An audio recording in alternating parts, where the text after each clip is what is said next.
Welcome to Ancient Egyptian Healing, a brief history, brought to you by Pleiadian Institute. Birth is not the beginning of life, only of an individual awareness. Change into another state is not death, only the ending of this awareness. Hermes Trismegistus. The Egyptian creation myth. In the beginning, there was noon, the boundless and formless energy from which all existence emerged. Noon was darker than the darkest night. Noon was the primordial ocean of chaos that existed before creation. It existed before the beginning. It predated time. There is not one way that the noon can be described. The noon was death before the first birth. The noon was lacking cohesion, yet expressing cohesion. It was incomplete, yet perfect. It was without value, but contained all values. The first sound was a wave within noon, known as Ptah. Ptah came as a wave. It opened up a crack that let the light in like a massive pillar. This caused the expansion of space. Through the light of noon emerged the source of the Isle of Flame, the first land where the universe began to form. Ptah was the very first action. It existed in all things. A hymn to Ptah from around 800 BC says, Ptah crafted the world in the design of his heart.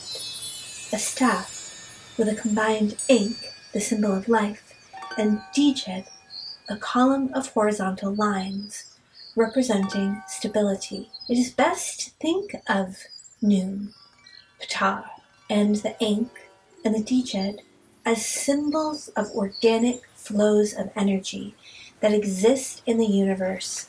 Still, our ancestors gave this energy names. They perceived the energy and they expressed their experience through these stories. This is why the creation myths of ancient Egypt are so important, because Egypt is one of the first civilizations on Earth to express and record their beliefs, their observations of how primordial energy manifested on Earth, and their healing practices. Here you see the Shabaka stone. This was from about 716 BC. It's a black basalt slab inscribed with an ancient Egyptian religious text. If you look carefully, there are hieroglyphs behind what looks like rays of the sun emanating from a central square. It was originally erected in the Temple of Ptah at Memphis. The hieroglyphic text in the background reads, Ptah gave life to all the gods, and their Kas as well. Ka is the Egyptian word for spirit.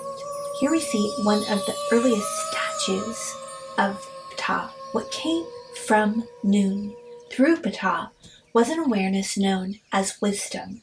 Here, in one of the earliest statues of Ptah, we see Ptah depicted as the embodiment of wisdom.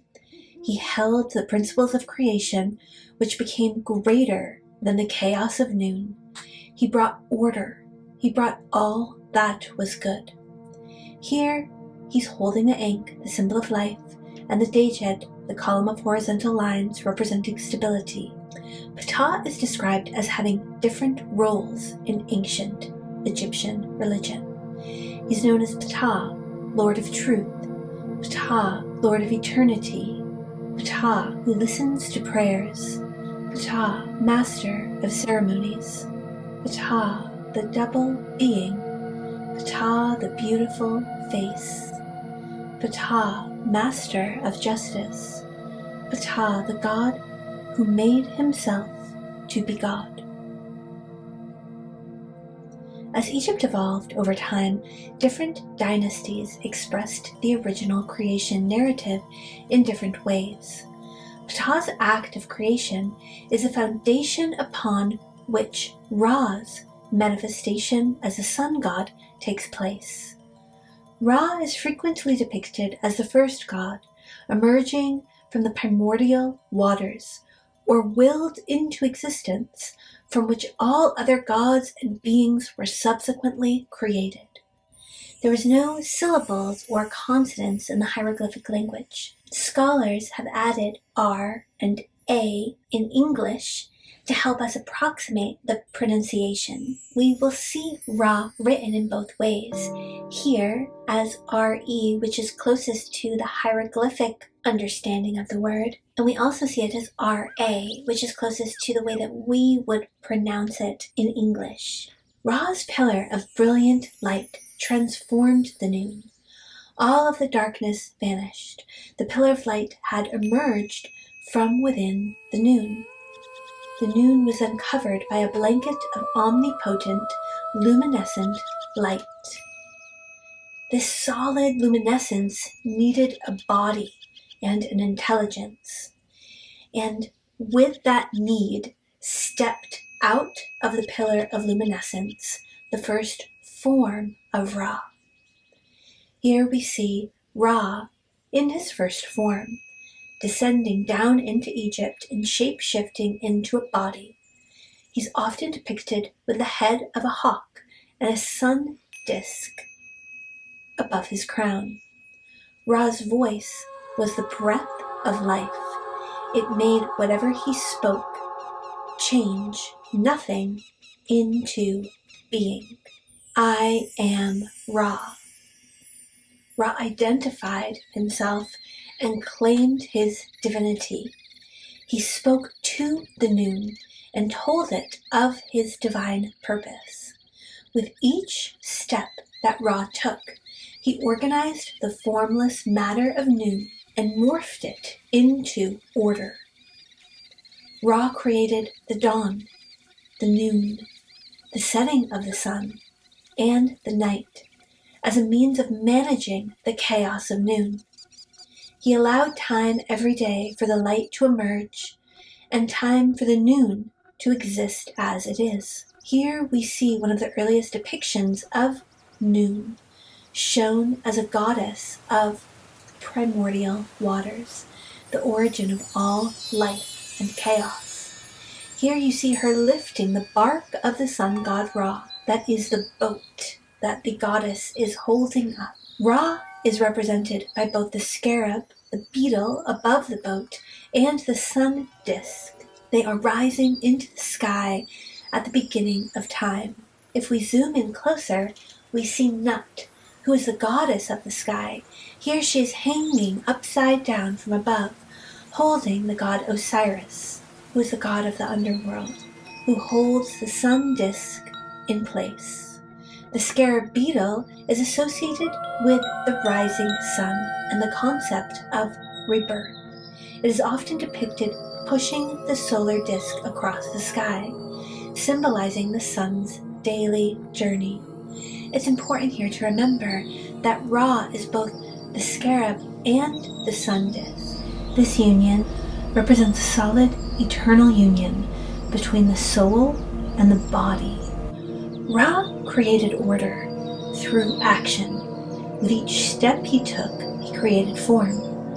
He gave the earth a cycle to follow. Ra would rise every morning, and on a cycle, he would descend to give noon the space to be. The cycle was important, and it kept the balance between noon and the light that Ra brought. Here you see an ancient Egyptian hieroglyph depicting the sun rising over the circular mound of creation as goddesses pour out the primordial waters around it. Ra focused his concentration on matter and brought that focus to specific points in space. Through his focus, he created the stars, the earth, the sun, the sky, and the waters that feed life itself. Through his focus, he created the Nile River and the first civilization in Egypt. Edgar Cayce, who completed many past life regressions with people who remembered their lives in ancient Egypt, encapsulates this wisdom of Ra with this quote. He says, "Mind is indeed the builder. What is held in the act of mental vision becomes a reality in the material experience. We are gradually builded to that image created within our own mental being." Ra continued his divine organization. In Egypt, through his focused attention, he created air, the first element of earth. He also created moisture, and the first rains fell. Ra traveled across the sky in a boat during the day, and through the underworld at night, ensuring the continuity of the universe. He created Thoth, the great organizer of life. He gave Thoth the mission of organizing all of intelligent life. He created Mot, goddess of truth, justice, and balance. Osiris, god of the afterlife. Isis, goddess of magic and motherhood. And Sekhmet, the goddess of war and healing. Ancient Egyptian culture arose through this creation story. They worshipped Ra as their creator god and had a deep belief in the interconnectedness of all life. They believed deeply in the power of the god Ra to create order and life. In ancient Egypt, healing was rooted in the belief that body, mind, spirit, and nature were all deeply interconnected.